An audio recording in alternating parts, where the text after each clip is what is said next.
কে সরকারি নির্দেশনা মেনে পরবর্তী নির্দেশনা না দেওয়া পর্যন্ত সাগরে প্রবেশ করা থেকে বিরত থাকার জন্য বলা হলো। সতর্ক সংকেত বৃদ্ধির সাথে সাথে সকলকে নিরাপদ স্থানে অথবা নিকটস্থ আশ্রয় কেন্দ্রে গমনের জন্য বলা যাচ্ছে। প্রচারে বাংলাদেশ কোস্ট গার্ড।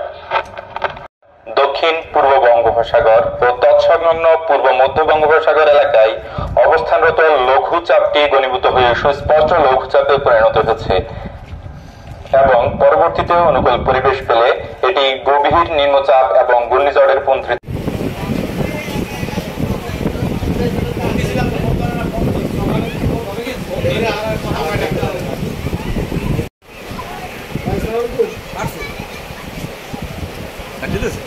ঠিক আছে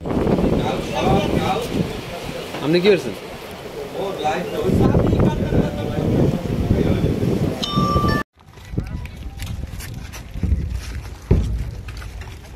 সতর্ক সংকেত দেখিয়ে যেতে বলা হয়েছে।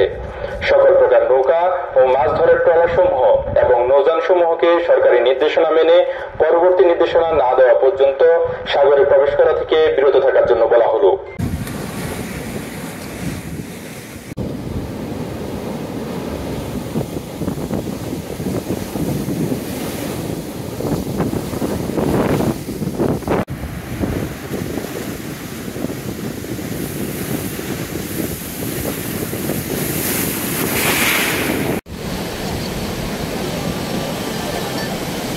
Hey.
স্বাস্থ্যকর অল টাইম ফ্যামিলি কেক, সব সময় অল টাইম হেলদি লাইফ।